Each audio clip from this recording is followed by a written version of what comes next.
안녕하십니까. 공인중개사법 실무 장석태입니다. 자, 오늘은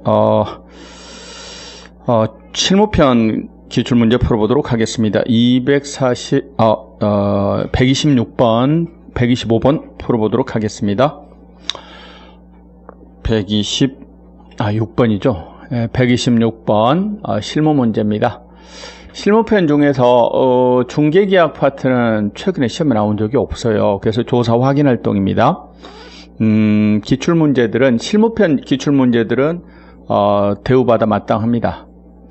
법령편처럼 틀에 정해진 게 아니기 때문에 실무편 기출문제들은 매우 귀하게 취급을 해야 됩니다. 자, 바로 문제 풀어보도록 하겠습니다. 법률 관계를 설명한 겁니다. 틀린 걸 고르세요. 무엇에 관한 문제입니까? 법정지상권입니다. 이 법정지상권 문제는 민법에서 공부를 하십니다. 그런데 우리 실무에서는요, 좀 느닷없어요. 종잡을 수가 없습니다. 한 5년마다 느닷없이 나올 때도 있고, 지문으로 한두 번 나올 때도 있고, 그런데 25회 시험에서는 법정지상권을 하나의 독립한 주제로 해서 문제가 나왔습니다. 그런데 우리 실무에 나오는 법정지상권 문제는 그렇게 어렵지 않습니다. 쉽습니다. 기초적인 문제입니다. 민법에서 공부하신 내용을 토대로 해서 알아봅니다. 자, 1번 건물 없는 토지의 저당권 설정됐습니다. 건물 없는 토지에, 이거 꼭 아셔야 되죠. 366조 법정지상권이 성립하려면 토지에 저당권이 설정된 당시에 건물이 있어야 됩니다. 지금 건물이 없다고 되어 있네요. 건물 없는 나대지의 저당권이 설정됐어요. 그랬다가 아시죠? 나중에 건물이 지어졌다 각각 달라졌을 때는 법정지상권이 성립하지 않습니다. 자, 보세요. 건물 없는 토지의 저당권 설정됐다. 나중에 건물을 신축했다. 각각 달라졌습니다. 이때는 법정지상권 성립하지 않습니다. 그렇죠?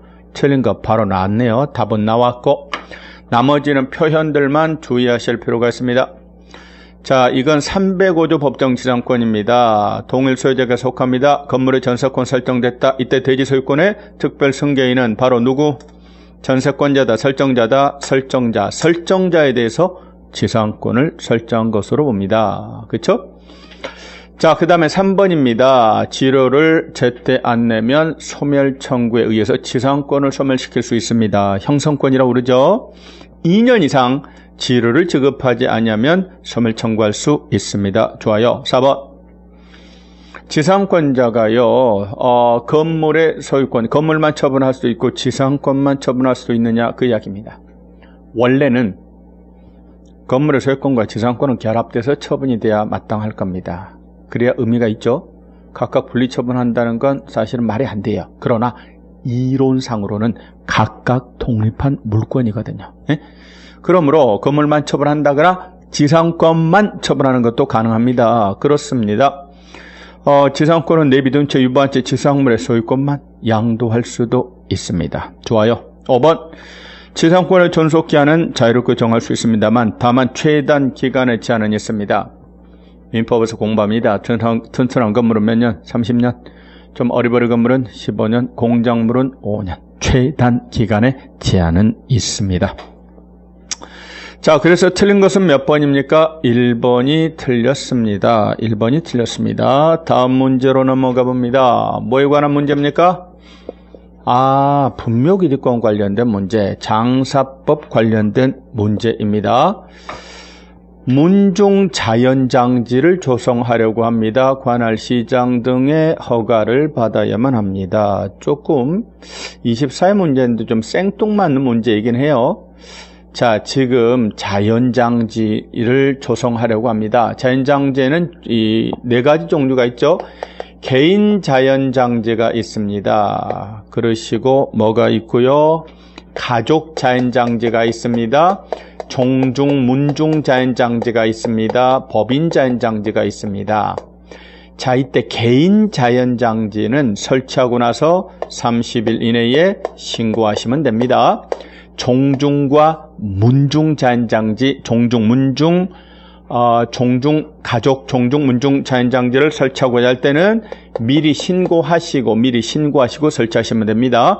법인 자연장지를 설치하고자 할 때는 허가를 받으셔야 됩니다. 요걸 물어보고 있네요.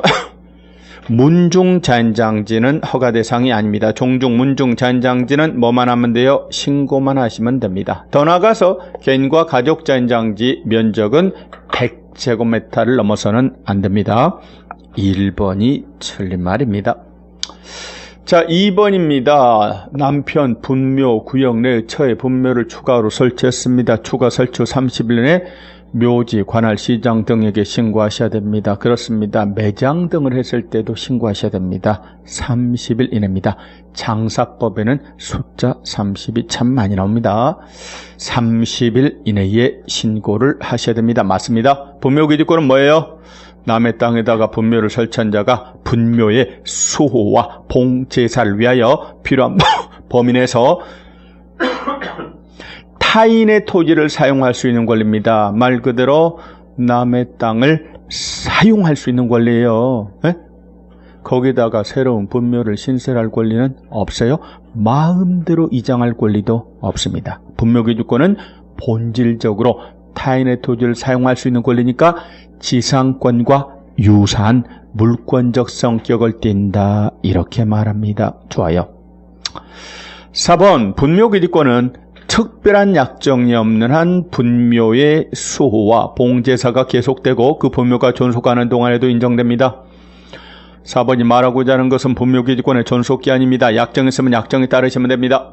그렇죠? 약정이 없다. 그런데 약정이 따로 하지 않았어요. 그런데 분묘가 존재하고 후손이 계속해서 분묘를 수호 봉제사한다면 분묘기지권은 계속 존속합니다. 좋아요.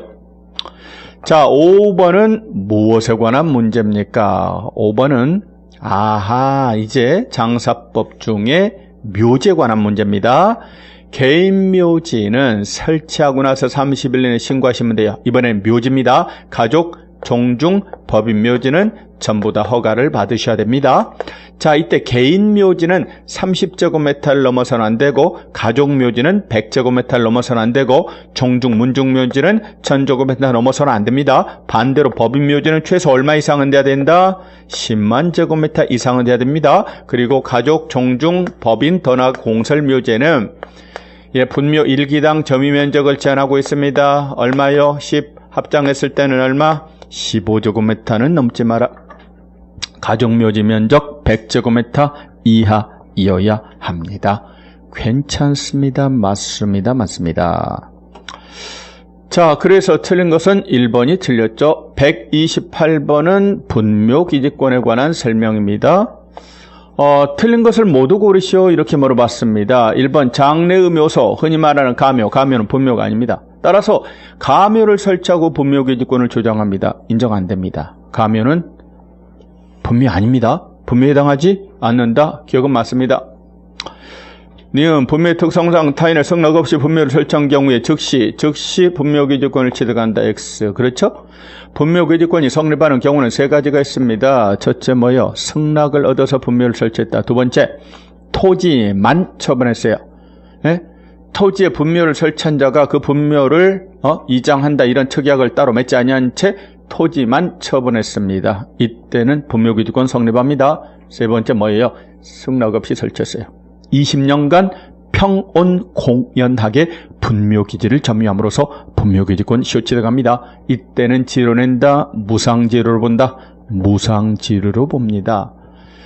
즉시 취득한다가 아니라 20년간 평온공연하게 점유해야 분묘기지권을 취득합니다.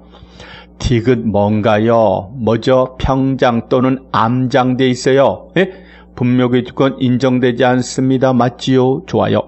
리을 분묘기지 효력이 미치는 범위는요, 분묘 기지부위 뿐만 아니라 주변의 빈 땅에도 미칩니다. 주변의 공지에도 미치는 거예요. 그런데 사성이 설치되어 있다고 그래서 사성까지 늘 미치는 것은 아니다. 그때 다릅니다. 기지 자체 한정된다. X입니다. X. 틀린 것 골라라 그랬으니까 니은과 리을을 고르시면 됩니다. 답은 2번이 되겠죠. 자, 분묘기지권 농지법 관련된 기출문제였습니다. 129번입니다. 이번에는 뭐죠? 농지 관련된 문제입니다.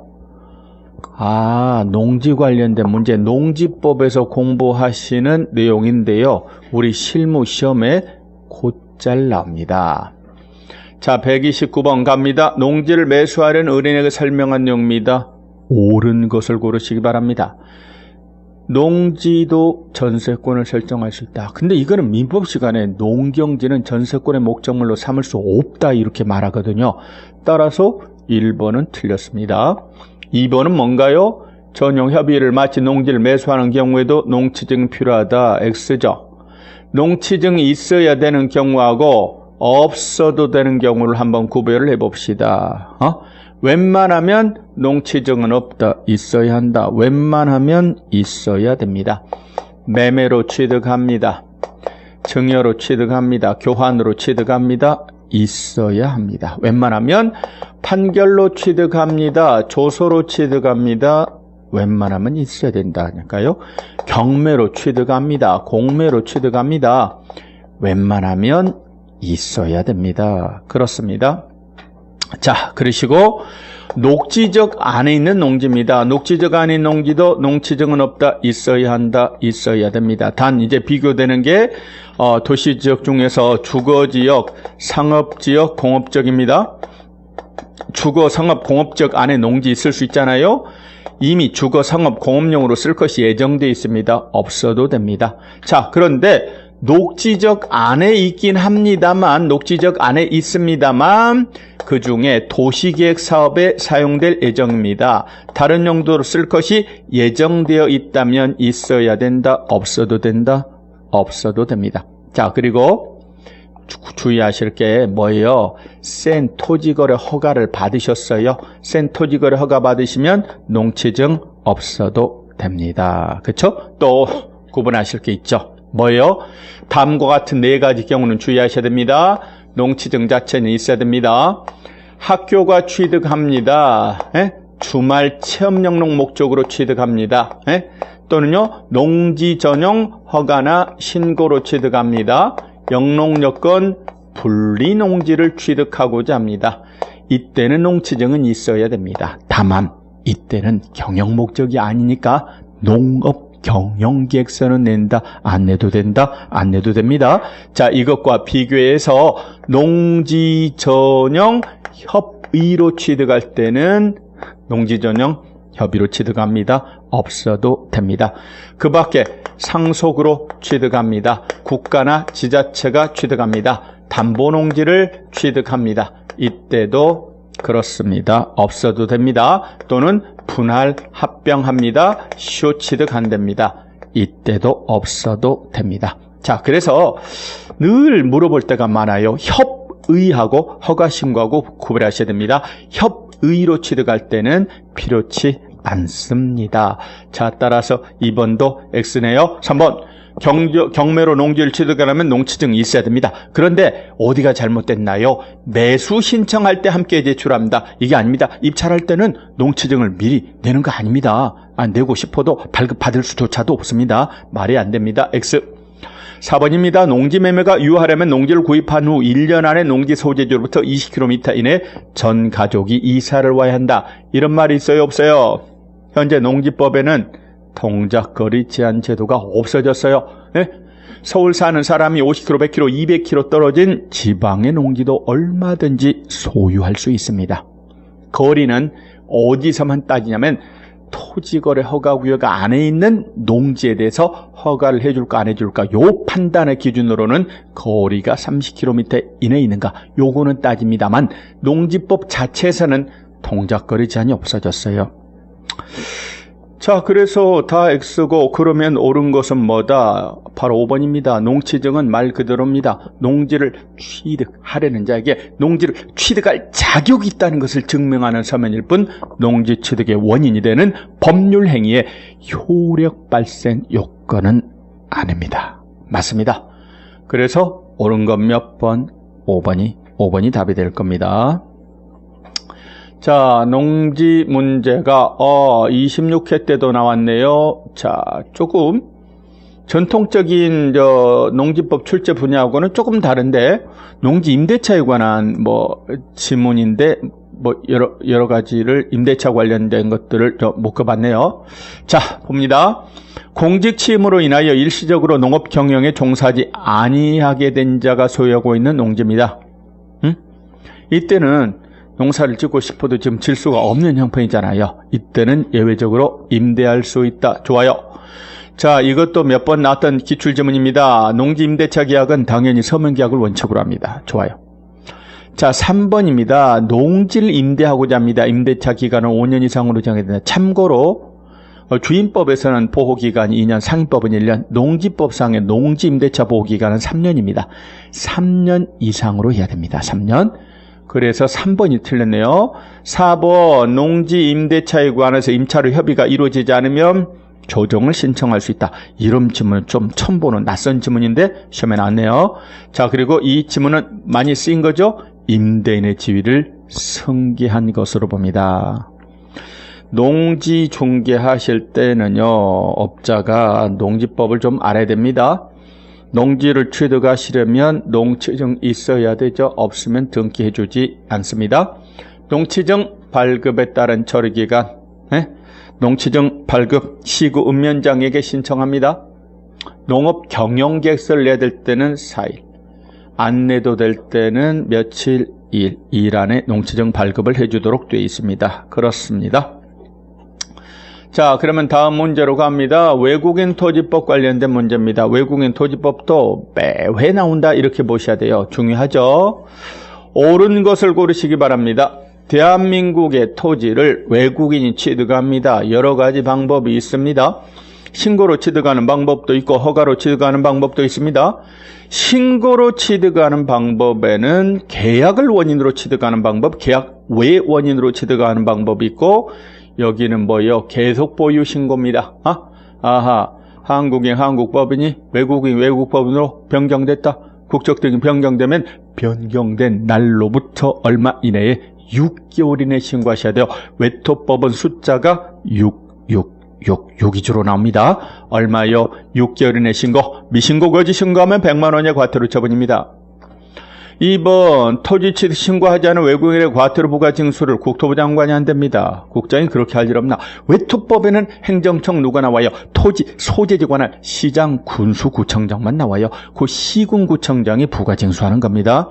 X. 3번 외국인이 경매로 대한민국 안에 토지를 취득합니다. 뭐죠? 경매로 취득합니다. 뭐죠? 계약 원인이죠? 경매, 환매, 상속, 판결, 합병. 이렇게 5가지를 계약 외 원인이라고 할 겁니다. 5가지 경매, 환매, 상속, 판결, 합병, 계약 외 원인입니다. 취득한 날로부터 6개월 이내 신고하실 것. 미신고, 거짓 신고하면은요 얼마야? 100만 원이야. 과태료 300, 100이라고 외우세요. 계약을 원인으로는 300이야. 계약 외 원이나 계속 보유 신고는 100만 원이야. 과태료 처분입니다. 그 3번이 괜찮네요. 3번은 맞습니다. 4번. 부동산 거래 신고를 했어도 외토법에 따른 신고도 또 해야 된다. 거짓말. X. 외토법은 비리비리하다니까요. 부동산 거래 신고가 훨씬 더 힘이 세요. 센 부동산 거래 신고하면 외토법상의 신고는 안 해도 됩니다. X. 5번입니다. 시군구청장은 대장의 기록 관리하고 직접 국토부 장관에게 통보한다. 직접 통보하는 거 아닙니다. 외국인이 국내 토지를 사는 경우가 그렇게 많진 않아요. 자, 그래서 분기별로 일단 시도지사한테 통보하는 겁니다. 그렇죠? 그리고 시도지사가 통보받은 날로부터 1월 이내 국토부 장관에게 통보합니다. 다시요. 외국인 토지 취득이 그렇게 많지 않으니까 첫째, 분기별로 분기 종료일로부터 1월 이내에 시도지사한테 신고하시고 시도지사는 통보받은 날로부터 1월 이내에 국토부 장관에게 통보하는 겁니다. 그래서 X입니다. 그래서 맞는 것은 아까 몇 번밖에 없었나요? 3번만 맞는 지문이 될 겁니다. 자, 132번입니다. 국내 토지를 취득하려는 외국인에게 외토법을 설명한 것입니다. 옳은 것을 모두 고르시오. 자, 1번을 통해서 연습하고자 하는 건 뭐예요? 허가로 취득하는 경우입니다. 허가를 받아야 되는 주요 토지가 있죠. 야생, 생태, 군사, 문화. 야생 생물 특별보호구역, 생태경관 보전적, 군사상 필요한 토지, 문화재 보호구역 내 토지는 매우 중요한 토지. 허가를 받으실 것, 시군구청장의 허가를 받으십니다. 허가 불허가 처분은 15일 이내 하도록 돼 있죠. 외국인이 그 땅을 취득하는 것이 지역주구 지정 목적을 크게 훼손하지 않아요. 그렇다면 거부하거나 제한할 수 없어요. 해 주셔야 됩니다. 부정한 방법으로 허가를 받으셨으면 투투라고 했어요. 2년 이하 징역, 2천만 원 이하 벌금입니다. 이때 허가는 단속 규정이다, 효력 규정이다, 효력 규정입니다. 허가 없이 처결한 토지 취득 계약은 효력이 없습니다. 좋아요. 니은 경매로 취득합니다. 경매는 계약 원인입니다. 숫자가 만나보세요. 취득일로부터 얼마요? 6개월 이내 신고하셔야 돼요. 60일 아닙니다. X. 디귿 상속도 뭐예요? 계약 원인입니다. 경매, 환매, 상속할 때 그 상속입니다. 미신고, 거짓신고는 100만 원 이하 과태료 부과됩니다. 맞습니다. 리을입니다. 뭔가요? 타법하고 관계입니다. 토지 취득 계약을 처결하고 부동산 거래 신고를 했어도 60일 내 또 신고해야 된다. X. 부동산 거래 신고하면 외토법 신고는 안 해도 됩니다. 그렇습니다. 자, 따라서 옳은 것을 고르세요. 기억과 디귿을 고르셔야 됩니다. 답은 몇 번? 2번. 2번을 고르시면 되겠죠. 자, 이번에는 133번입니다. 토지 취득에 관한 설명입니다. 옳은 것을 고르시기 바랍니다. 이렇게 물어봤네요. 거짓말이 드글드글한 모양입니다. 옳은 것을 고르시기 바랍니다. 1번. 외국인 토지법은 대한민국 영토에서 외국인의 상속 경매 등 계약 외 원인으로 하는 토지 취득에는 적용되지 않는다. X. 계약 외 원인도 적용을 합니다. X. 2번. 외국인은 부동산 거래 신고에 관한 법률에 따라 센 부동산 거래 신고를 했습니다. 센 거 했으면 외토법에 따른 신고도 해야 한다. X. 안 해도 된다니까요. 3번. 외국인께서 대한민국에 소지하는 건물에 대한 저당권을 취득합니다. 적용될 여지가 없다. 외국인께서 대한민국에 소지하는 건물에 대한 저당권을 취득합니다. 적용될 여지가 없다. 맞죠? 지금 거기 우리 문제집의 해설이 좀 잘못됐는데 외국인 그 해설 좀 수정하셔야 됩니다. 외국인 토지법은요.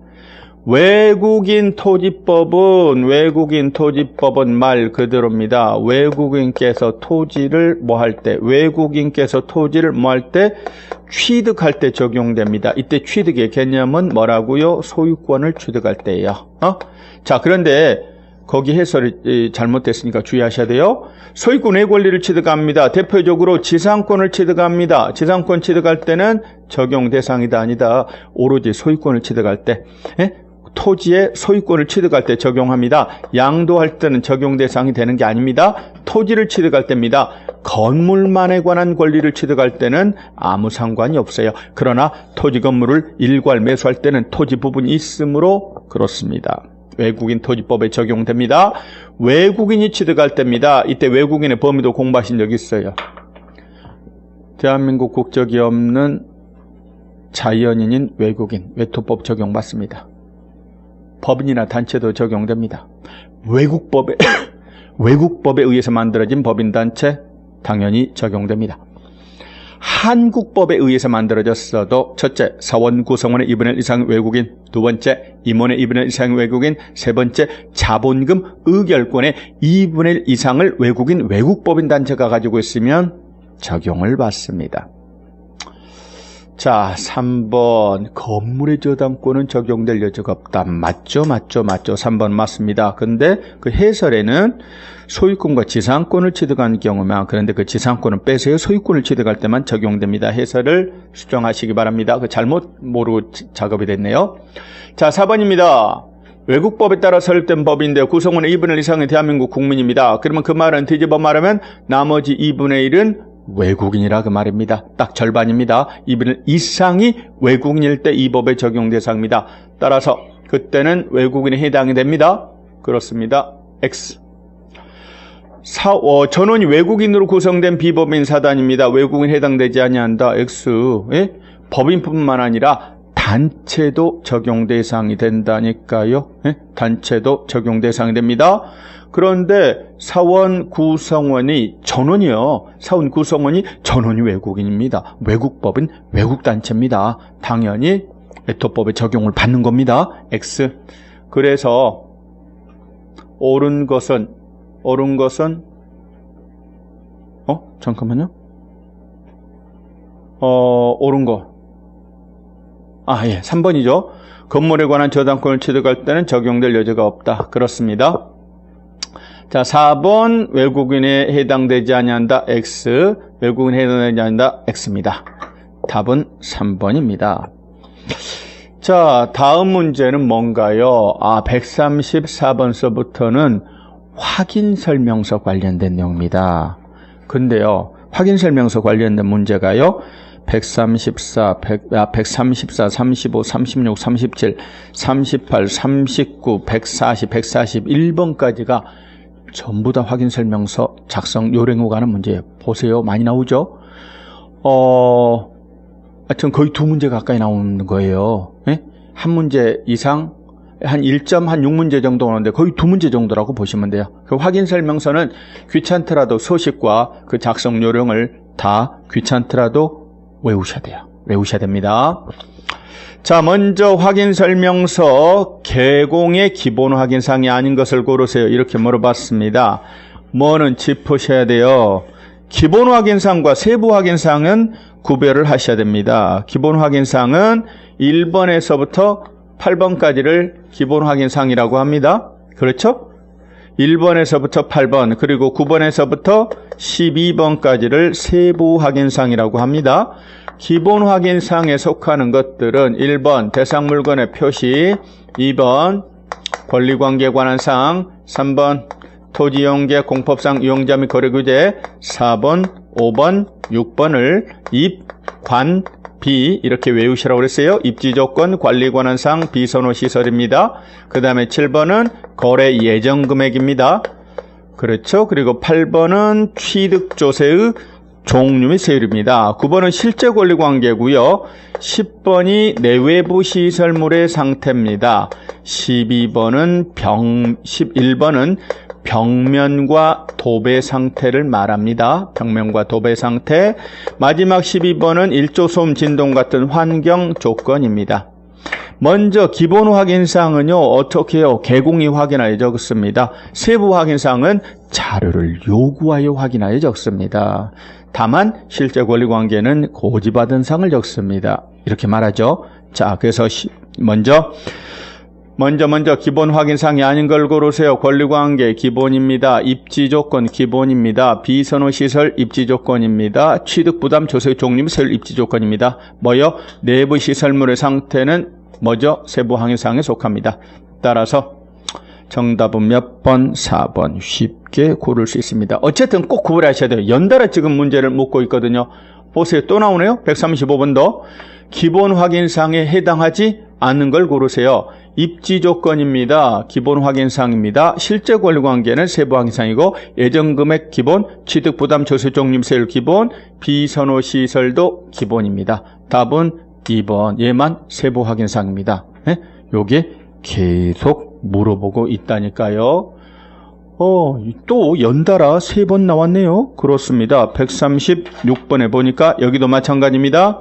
세부 확인사항이 여기는 아닌 것을 고르세요. 그랬습니다. 자, 그러면 갑니다. 1번 벽면의 균열 여부는 어디에 속할까요? 아까 벽면 도배 상태라고 있었죠. 네? 벽면 도배 상태, 즉 벽면입니다. 어디요? 세부 확인사항입니다. 그 다음에 승강기 유무는 어디에 있을까요? 내외부 시설물의 상태에 보면 수도, 전기, 가스, 소방, 승강기, 배수, 승강기는 직접 표현하고 있지 않지만 어디에 속해요? 내부 시설물의 상태입니다. 즉 세부 확인사항입니다. 주차장 유무는 어디에 속할까요? 아하, 입지조건이에요. 입지조건에 가서 보면 도로, 대중교통, 주차장, 판매, 의료시설, 교육시설이라고 하는 게 나옵니다. 그건 입지조건입니다. 비상벨은 어디에 속할까요? 내부 시설물의 상태 중에 수도, 전기, 가스, 소방이 있어요. 소방에 보면 비상벨 여부를 확인하도록 돼 있어요. 결국 내부 시설물의 상태니까 세부 확인사항입니다. 가스 공급 방식입니다. 여기도 마찬가지 수도, 전기, 가스 이렇게 나와 있거든요. 내부 시설물 상태 세부 확인사항입니다. 그래서 결국 세부 확인사항이 아닌 것은 뭐냐면 3번 주차장. 이거는 어디에 속한다? 입지조건. 자, 이 문제를 통해서 우리가 알 수 있는 건 뭐다? 아하, 이 큰 타이틀만 알아야 된다. 입지조건이 구체적으로 무엇이고, 또 내외부 시설물의 상태가 무엇이고, 환경 조건이 구체적으로 무엇을 말하고, 이런 것도 모른다. 알아야만 한다. 알아야만 한다. 그 이야기입니다. 그렇죠? 138번으로 갑니다. 138번으로 가볼까요? 아니, 137번으로, 예, 137번으로 가봅시다. 틀린 것을 고르시기 바랍니다. 먼저 기본 확인사항입니다. 기본 확인사항은요, 1번에서 8번까지는 개공이 확인한 사항을 적습니다. 맞습니다. 2번, 권리관계 중 등기부 기재사항이라고 있죠. 이건 등기부를 등기상 증명서로 확인해 적습니다. 좋아요. 3번, 매매의 경우 취득시 부담할 조세종림 세율은 완성되기 전 세법의 내용을 확인해 적습니다. 좋아요. 특히 주의하실 게 매매의 경우라고 돼 있죠. 매매의 경우라는 이렇게 됐으면 이 말 맞아요. 근데 만약에 임대차 경우 이렇게 말하면 맞다, 틀리다, 틀리다. 임대차 경우는 취득하는 게 아니잖아요. 임대차는 취득조세가 발생될 여지가 없어요. 따라서 임대차 경우는 적는다, 생략할 수 있다, 제외한다, 제외한다요, 제외한다. 예? 임대차는 취득하는 게 아니잖아요. 취득조세가 발생될 여지가 없습니다. 없습니다. 매매의 경우니까 확인하여 적는다. 좋습니다. 4번, 당해 중개행위한 소공이 있으면 확인 설명서에 개공과 소공이 함께 서명 또는 날인합니다. 아, 이런 유치찬란. 그렇습니다. 확인 설명서에는 서명 및 날인하는 자가 있고 또는 날인하는 자가 있어요. 개공과 소공은 및 날인하고 당사자가 또는 날인합니다. 그래서 4번이 틀렸습니다. 5번, 중개보수는 예정금액을 기준으로 해서 중개보수를 계산해서 적으시면 됩니다. 좋아요. 자, 그래서 틀린 건 몇 번? 4번이 틀렸습니다. 138번입니다. 비주거용 건축물 확인 설명서를 작성하는 방법에 관한 설명입니다. 틀린 걸 고르세요. 1번, 대상 물건의 표시칸입니다. 소재, 지목, 면적, 구조 이런 것들은 대장, 등기부 아닙니다. 대장을 확인해 적습니다. 좋아요. 권리관계 중에 등기부 기재사항은 등기상 증명서 확인해 적습니다. 좋아요. 3번, 이것도 시험에 엄청 나옵니다. 건폐율 상한 용적률 상한은 토지용재 공법상 이용자 및 거래 규제에 기재하는 항목 중에 하나입니다. 뭐죠? 조례. 조례에 따라 적습니다. 좋아요. 근데 4번, 중개보수는 실적 거래 금액을 기준으로 계산하고 협의가 없으면 부가세가 포함된 것으로 봅니다. 이거 주의하셔야 돼요. 부가세 제외입니다. 중개보수도 부가세 제외고요. 부동산 거래 신고할 때 그 신고하는 금액도 부가세 제외입니다. 포함 없어요. 다 부가세 제외예요. 그렇습니다. 4번 틀렸어요. 5번, 공동중개 시 참여한 개공은 모두 서명 및 날인해야 된다. 자, 공동중개를 했다니까요. 그렇다면 공동중개를 했답니다. 공동중개 모두 다 및 날인하셔야만 합니다. 그렇습니다. 자, 그렇다면 나머지 문제 봅시다. 139번, 옳은 것을 고르세요. 거짓말이 드글드글 나옵니다. 확인해 봅니다. 자, 1번, 권리관계 중에 등기부 기재사항은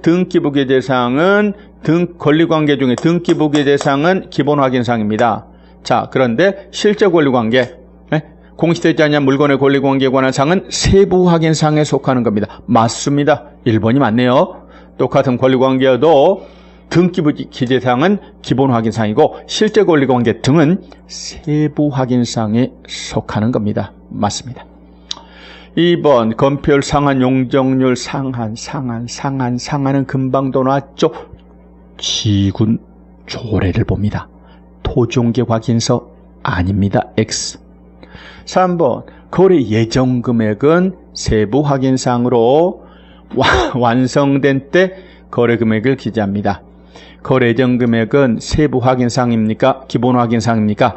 기본 확인사항이고 완성되기 전 기준으로 해서 예정금액을 기재하는 겁니다. X입니다. 이것저것 다 X예요. 4번 취득시 부담할 조세 종류세율은 중개대상물 유형별 모든 서식의 공통기재사항으로 임대차의 경우도 기재해야 된다. 지금요 확인설명서는 4가지가 있어요. 주거용 건축물, 비주거용 건축물, 토지, 입공강 4가지 확인설명서 공히 기재가 되는 공통기재사항이 있습니다. 표, 권, 금, 수, 중개보수, 표권, 금수, 취조, 취득조세, 그리고 실제 권리관계 여기까지는 공히 기재가 되는 공통기재사항입니다. 표시에 관한 사항, 권리관계에 관한 사항, 금, 예정금액, 중개보수, 취득조세, 실제 권리관계 이렇게가 공통기재사항입니다. 자, 그런데 공통기재사항은 맞는데 임대차의 경우도 기재한다. 이 부분이 틀렸다니까요. 임대차의 경우는 기재하고 싶어도 기재할 수가 없어요. 임대차의 경우는 제외합니다. 틀렸습니다. 5번 중개보수는 법에 정한 한도에서 의뢰인과 개공사가 협의 결정하며 중개보수에는 부가세가 포함된 것으로 본다. 부가세 제외라니까요. 제외입니다. X. 그래서 옳은 건 1번이 옳고 나머지는 다 X 다 틀렸습니다. 그렇습니다. 확인설명서 140번 갑니다. 140번 갑니다. 옳은 것을 고르세요. 1번 소공이 중개에 작성한 확인설명서에 개공의 서명 및 날인합니다. 소공은 안 해도 된다. 했으면 네가 지금 중개했다고 돼 있잖아. 얘가 했으면 얘도 의무사항입니다. 이때는 소공도 의무입니다. 해야 합니다. X. 2번 주거용 건축물의 구조는 어디에 속하는 건가요? 예, 기본적 사항에 속하는 겁니다. 진동은 환경 조건에 관한 사항입니다. 전부 다 확인설명사항에 들어갑니다. 너도 X. 3번 비주거용 건축물 확인설명서에는 소음에 관한 환경 조건도 기재합니다. 참고로 비도환이란 말 들어보셨어요? 비주거용 건축물 확인설명서에는 기재되지 않는 게 3가지가 있습니다. 비선호시설이 기재가 되지 않아요. 도배가 기재되지 않습니다. 환경 조건 이 3가지는 비주거용 건축물 확인설명서에는 기재되지 않아요. 비도환입니다. 지금 뭐죠? 소음에 관한 사항입니다. 환경 조건입니다. 기재해야 된다. X. 기재사항 아닙니다. 4번 근저당이 설정됐다. 어디까지만 하면 족하다? 근저당 설정됐다. 어디까지만 하면 될까요? 네? 실체매액을 조사 확인 설명할 의무까지는 없어요. 어디까지만? 채권 최고에. 근데 여기는 뭐라고 써놨나요? 비담보채매까지 조사 확인 설명할 의무는 없다라고 있어요. 없다. 오, 맞아요. 어디까지만 하면 된다고요? 채권 최고에까지만 하시면 돼요. 5번 토지 확인 설명서입니다. 등기된 토지 임차권이 존재합니다. 이를 기재할 필요가 없다. 아니 등기된 권리관계입니다. 기재 안 한다. 기재해야 된다. 당연히 기재를 하셔야만 하는 겁니다. 그렇죠? 그래서 얘도 X, 다 X. 아까 정답 몇 번? 4번. 4번입니다. 자, 확인 설명서 마지막 문제 한번 봅시다. 틀린 걸 고르세요. 자꾸 보면 반복되죠. 건별 상한, 용적률 상한은 뭐라고요? 조례. 등기부 기재사항은 등기상 증명서를 확인해 적는다. 맞죠? 자, 그리고 계자가 들은 거 도시군 계획시설, 지구단위 계획구역은 개공이 확인해 적습니다. 맞습니다. 환경 조건은 세부 확인상 맞습니다. 취득 부담 조세 종류 및 세율은 개공이 확인한 사항을 적습니다. 이 말은 무슨 말? 얘는 어디에 속하니까? 기본 확인사항에 속하니까 개공이 확인하여 적는다. 그 말입니다. 맞습니다. 지금 다 맞고 정답은 너무 쉽다. 1번 아까 주택법에 따라 기재한다. 조례. 시군 도시계획 조례에 따라 기재하시면 됩니다. 그렇습니다. 자, 거기까지 하고 계약서 작성 이하 문제는 이어서 쉬었다 하겠습니다.